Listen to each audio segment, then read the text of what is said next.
नमस्कार दोस्तों, आप देख रहे हैं हेडलाइन ब्यूरो, जहां हम खबरों को सिर्फ बताते नहीं समझाते भी हैं। तो चलिए शुरू करते हैं। सुप्रीम कोर्ट ने आज नेताजी सुभाष चंद्र बोस को राष्ट्रपुत्र या नेशनल सन का सम्मान देने वाली एक जनहित याचिका को खारिज कर दिया। कोर्ट ने याचिकाकर्ता को इनक्रिजिबल बताते हुए भविष्य में ऐसी याचिकाएं दाखिल करने से रोका। मुख्य न्यायाधीश की पीठ ने कहा कि यह कोई ऐतिहासिक या संवैधानिक मुद्दा नहीं है और अदालत का समय बर्बाद करने वाली याचिका है। आगे बढ़ते हुए पश्चिम बंगाल विधानसभा चुनाव को लेकर सुप्रीम कोर्ट ने वोटर लिस्ट संशोधन पर महत्वपूर्ण आदेश जारी किया। कोर्ट ने निर्देश दिया कि अपीलेट ट्रिब्यूनल 21 अप्रैल या 27 अप्रैल तक जिन वोटरों को क्लियर कर देंगे, उन्हें पूरक संशोधित वोटर लिस्ट में शामिल कर मतदान का अधिकार दिया जाए। यह फैसला स्पेशल इंटेंसिव रिवीजन के दौरान हटाए गए वोटरों को राहत देगा। हालांकि लंबित अपील वाले वोटर मत नहीं डाल सकेंगे। सिविल सेवा दिवस देश भर में मनाया गया। राष्ट्रपति द्रौपदी मुर्मू और उपराष्ट्रपति ने सरकारी कर्मचारियों को बधाई दी तथा उनके योगदान की सराहना की। ये दिवस सरदार वल्लभ भाई पटेल की जयंती पर मनाया जाता है, जो भारत के सिविल सेवकों को राष्ट्र सेवा के प्रति पुनः समर्पित होने का अवसर प्रदान करता है। बिहार में भीषण लू का कहर जारी है, जिसके चलते राज्य सरकार ने तुरंत एक्शन लेते हुए कक्षा 5 तक के स्कूलों और आंगनवाड़ी केंद्रों का समय बदल दिया है। अब ये संस्थान केवल सुबह के समय चलाए जाएंगे ताकि बच्चों को दोपहर की तेज गर्मी से बचाया जा सके। स्वास्थ्य विभाग ने भी लोगों को सतर्क रहने की सलाह दी है। यह फैसला गर्मी की लहर को देखते हुए लिया गया है। इसके बाद राष्ट्रपति द्रौपदी मुर्मू ने आज समावेशी बुनियादी ढांचे पर जोर देते हुए कहा कि विकास की हर योजना हर वर्ग तक पहुंचनी चाहिए। उन्होंने विशेष रूप से दिव्यांगजनों, महिलाओं और ग्रामीण क्षेत्रों के लोगों को ध्यान में रखकर इंफ्रास्ट्रक्चर बनाने की जरूरत पर बल दिया। राष्ट्रपति ने कहा कि सच्चा विकास तभी संभव है जब कोई भी व्यक्ति पीछे न छूटे। आगे बढ़ते हुए केंद्रीय गृह मंत्री अमित शाह पश्चिम बंगाल विधानसभा चुनाव के पहले चरण की अंतिम दिन सिलीगुड़ी में एक बड़ी रैली को संबोधित किया। इस रैली में भाजपा कार्यकर्ताओं और समर्थकों की भारी भीड़ उमड़ी। अमित शाह यहां टीएमसी सरकार पर हमला बोलते हुए विकास और सुरक्षा के मुद्दों पर सत्ता पक्ष को घेरने की रणनीति अपनाई। तमिलनाडु विधानसभा चुनाव की तैयारियां तेज हो गई हैं। यहाँ डीएमके, एआईएडीएमके और टीवीके के बीच त्रिकोणीय मुकाबला देखने को मिल रहा है। प्रधानमंत्री नरेंद्र मोदी तमिलनाडु के मुद्दों पर विशेष रूप से बोले और राज्य की जनता से सीधा संवाद किया। चुनावी सरगर्मी अब चरम पर पहुंच चुकी है और सभी पार्टियां अंतिम जोर लगा रही हैं। जल शक्ति मंत्री CR पटेल ने नई दिल्ली में 9वीं इंडिया इंटरनेशनल वाटर वीक 2026 का शुभारंभ किया। इस अंतर्राष्ट्रीय कार्यक्रम में जल संरक्षण, जल प्रबंधन और सस्टेनेबल वाटर टेक्नोलॉजी पर विश्व स्तर के विशेषज्ञ चर्चा हुई। मंत्री जल संकट से निपटने के लिए भारत की नवीनतम पहलों को प्रस्तुत किया और अंतर्राष्ट्रीय सहयोग बढ़ाने पर जोर भी दिया। यह आयोजन जल संसाधनों के बेहतर उपयोग को बढ़ावा देने में महत्वपूर्ण भूमिका निभाएगा। इसके बाद मद्रास हाईकोर्ट ने तमिलनाडु के लोकप्रिय नेता विजय के शपथ पत्र में बताई गई संपत्ति की विसंगति पर गंभीर टिप्पणी की है। कोर्ट ने कहा कि चुनावी हलफनामे में संपत्ति के आंकड़ों में स्पष्ट अंतर पाया गया है, जिसकी जांच जरूरी है। न्यायाधीश ने निर्वाचन आयोग को इस मामले में त्वरित कार्रवाई करने का निर्देश दिया। यह मामला राजनीतिक पारदर्शिता को लेकर नई बहस छेड़ सकता है। इस बीच बॉम्बे हाईकोर्ट क्लर्क भर्ती 2026 के लिए एडमिट कार्ड जारी कर दिए गए हैं।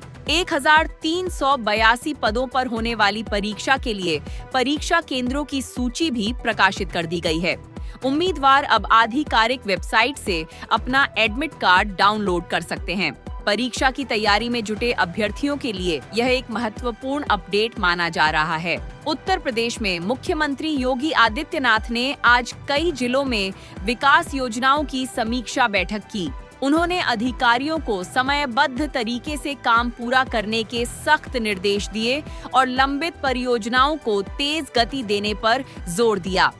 सीएम ने कहा कि विकास कार्यों में कोई ढिलाई बर्दाश्त नहीं की जाएगी और जनता को बेहतर सुविधाएं उपलब्ध कराना सरकार की प्राथमिकता है। अमेरिका ईरान तनाव अभी भी चरम पर है, जहां सीज फायर को लेकर गहरी अनिश्चितता बनी हुई है और हॉर्मुज जलडमरू मध्य की स्थिति पूरी तरह प्रभावित हो रही है। राष्ट्रपति डोनाल्ड ट्रंप ने ईरान पर फिर से बमबारी की चेतावनी देते हुए कहा कि अगर स्ट्रेट नहीं खुला तो परिणाम भयानक होंगे। भारत सरकार ने अपने जहाजों की सुरक्षा सुनिश्चित करने के लिए ईरान से तुरंत संपर्क किया और फ्री नेविगेशन की मांग की है। इसके बाद ब्राजील के राष्ट्रपति लूला दा सिल्वा ने जर्मनी में एक कार्यक्रम के दौरान युद्धों की तीखी निंदा की। उन्होंने कहा कि संयुक्त राष्ट्र सुरक्षा परिषद के 5 स्थायी सदस्यों का विशेषाधिकार अब नहीं रहना चाहिए, क्योंकि वे लगातार युद्ध रोकने में नाकाम साबित हो रहे हैं। लूला ने यूएन सुधार की पुरानी मांग को दोहराते हुए वैश्विक शांति और न्यायपूर्ण व्यवस्था की वकालत की। वहीं जापान में शक्तिशाली भूकंप ने पूरे क्षेत्र को हिला दिया, जिसके तुरंत बाद सुनामी की चेतावनी जारी कर दी गई। जापान मौसम एजेंसी ने इवाते प्रांत के पूर्वी तट पर आए 7.7 तीव्रता के भूकंप के बाद प्रशांत महासागर के कई इलाकों में 3 मीटर तक ऊंची लहरों का अलर्ट दिया। स्थानीय प्रशासन ने लोगों को ऊंचे स्थानों पर जाने की सलाह दी है। आगे बढ़ते हुए भारत और दक्षिण कोरिया ने 4 महत्वपूर्ण समझौतों पर हस्ताक्षर किए हैं। इन एमओयू में semiconductor, ship building, talent exchange और एडवांस टेक्नोलॉजी क्षेत्र शामिल हैं। दोनों देशों के नेताओं ने विशेष रणनीतिक साझेदारी को और मजबूत करने का संकल्प लिया, जिससे आर्थिक सहयोग और सप्लाई चेन सुरक्षा में नई गति आएगी। इस बीच भारतीय रिजर्व बैंक के गवर्नर ने कहा कि मूल्य स्थिरता बनाए रखना ही आर्थिक विकास को सही मायने में बल प्रदान कर सकता है। आरबीआई ने वैश्विक जोखिमों और भू राजनीतिक तनावों के बावजूद भारतीय अर्थव्यवस्था की मजबूत लचीलापन पर जोर दिया। गवर्नर ने मौद्रिक नीति के प्रति सतर्क लेकिन सकारात्मक रुख अपनाते हुए कहा कि नियंत्रित मुद्रास्फीति विकास की नींव है। आगे बढ़ते हुए ईरान संकट के कारण भारत में उर्वरक उत्पादन में 24.6% की भारी कमी दर्ज की गई है। हॉर्मुज जलडमरू मध्य में व्यवधान से कच्चे माल की आपूर्ति प्रभावित हुई, जिससे सिरामिक उद्योग में नौकरियां भी खतरे में पड़ गई हैं। साथ ही अंतर्राष्ट्रीय तेल कीमतों में उछाल आया है, जो भारतीय अर्थव्यवस्था पर अतिरिक्त दबाव डाल रहा है। सरकार वैकल्पिक स्रोतों की तलाश में जुट गई है। भारत और अमेरिका के बीच व्यापक ट्रेड डील अब लगभग पूरी हो चुकी है। वॉशिंगटन में हुई सकारात्मक चर्चाओं के बाद दोनों पक्षों ने उम्मीद जताई कि जल्द ही अंतिम समझौता हस्ताक्षरित हो जाएगा।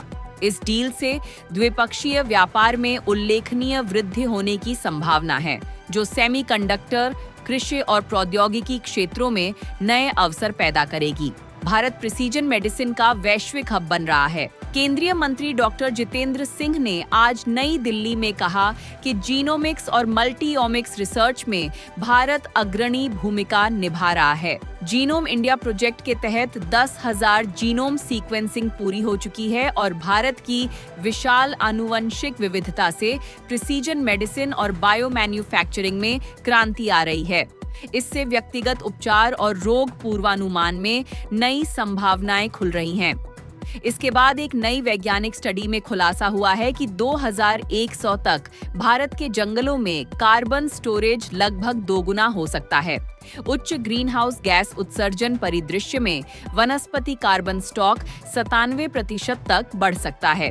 राजस्थान, गुजरात और मध्य प्रदेश जैसे शुष्क क्षेत्रों में सबसे ज्यादा वृद्धि होने की उम्मीद है। हालांकि कुछ पारिस्थितिकी तंत्र कमजोर भी हो सकते हैं। यह अध्ययन जलवायु परिवर्तन के प्रभाव को दर्शाता है। अंत में भारत और दक्षिण कोरिया के बीच सेमीकंडक्टर क्षेत्र में सहयोग बढ़ाने के लिए महत्वपूर्ण एमओयू साइन किए गए हैं। इन समझौतों में टैलेंट एक्सचेंज, टेक्नोलॉजी ट्रांसफर और सप्लाई चेन सुरक्षा शामिल है। दोनों देशों ने चिप्स से लेकर शिप बिल्डिंग तक के क्षेत्रों में साझेदारी को मजबूत करने का फैसला किया, जिससे भारत की सेमीकंडक्टर मैन्युफैक्चरिंग क्षमता को बड़ा बढ़ावा मिलने की उम्मीद है। मौसम विभाग ने दक्षिण भारत के कई राज्यों में हीट वेव की चेतावनी जारी की है। आंध्र प्रदेश और तेलंगाना में तापमान 40 से 45 डिग्री सेल्सियस तक पहुंचने की आशंका है, जिससे लोगों को स्वास्थ्य जोखिम का सामना करना पड़ रहा है। IMD ने सलाह दी है कि दोपहर के समय बाहर निकलने से बचें और पर्याप्त पानी पिएं। इसके अलावा कुछ जिलों में हल्की बारिश की संभावना भी जताई गई है, जो थोड़ी राहत दे सकती है। इसके अलावा 9वीं इंडिया इंटरनेशनल वाटर वीक की शुरुआत हो चुकी है, जिसमें जल संरक्षण और प्रबंधन पर विशेष फोकस किया जा रहा है। इस कार्यक्रम में जलवायु अनुकूल जल प्रबंधन की रणनीतियों पर चर्चा हो रही है। साथ ही नीति निर्माता, विशेषज्ञ और अंतर्राष्ट्रीय संगठन भाग ले रहे हैं ताकि देश में स्वच्छ पेयजल और सिंचाई दक्षता को बढ़ावा मिल सके। यह आयोजन सितंबर में नई दिल्ली में आयोजित होने वाला है। आगे बढ़ते हुए पर्यावरण क्षेत्र में हरित हाइड्रोजन परियोजनाओं को बढ़ावा देने के प्रयास तेज हो गए हैं। सरकार की नेशनल ग्रीन हाइड्रोजन मिशन के तहत कई नई परियोजनाएं शुरू की जा रही हैं, जिससे कार्बन उत्सर्जन कम होगा और स्वच्छ ऊर्जा का उत्पादन बढ़ेगा। वहीं रिसर्च एंड डेवलपमेंट पर जोर देकर उत्पादन लागत घटाने की कोशिश की जा रही है, ताकि 2030 तक लक्ष्य हासिल किया जा सके। वहीं महिला सशक्तिकरण की दिशा में नई योजनाओं की घोषणा की गई है। इनमें लखपति दीदी, नमो ड्रोन दीदी और स्वयं सहायता समूहों को मजबूत करने वाली पहल शामिल हैं, जो महिलाओं को आर्थिक रूप से स्वतंत्र बनाने में मदद करेंगी। इसके साथ साथ स्किल ट्रेनिंग और उद्यमिता कार्यक्रमों से ग्रामीण महिलाओं को लाभ पहुंचेगा, जिससे समग्र सामाजिक विकास को गति मिलेगी। इसके बाद शिक्षा क्षेत्र में NEP 2020 के तहत नई पहल शुरू की जा रही है। 5+3+3+4 संरचना को लागू करते हुए कॉम्पिटेंसी बेस्ड शिक्षा पर जोर दिया जा रहा है। साथ ही डिजिटल लर्निंग और वोकेशनल ट्रेनिंग को बढ़ावा मिल रहा है। वहीं शिक्षक क्षमता निर्माण कार्यक्रमों से स्कूलों में गुणवत्ता सुधारने का प्रयास किया जा रहा है, ताकि छात्र भविष्य के लिए बेहतर तैयार हो सकें। इसके साथ साथ स्वास्थ्य क्षेत्र में प्रिसीजन मेडिसिन पर एक महत्वपूर्ण कार्यशाला आयोजित की गई है।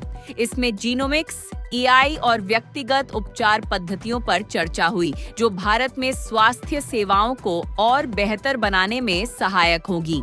आगे बढ़ते हुए विशेषज्ञों ने जोर दिया कि डेटा ड्रिवन अप्रोच से कैंसर और अन्य बीमारियों का बेहतर प्रबंधन संभव होगा।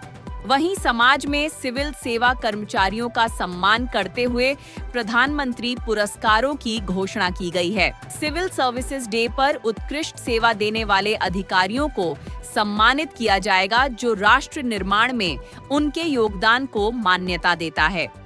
इसके अलावा विभिन्न राज्यों में भी राज्य स्तरीय पुरस्कार दिए जा रहे हैं, ताकि प्रेरणा का संचार हो सके।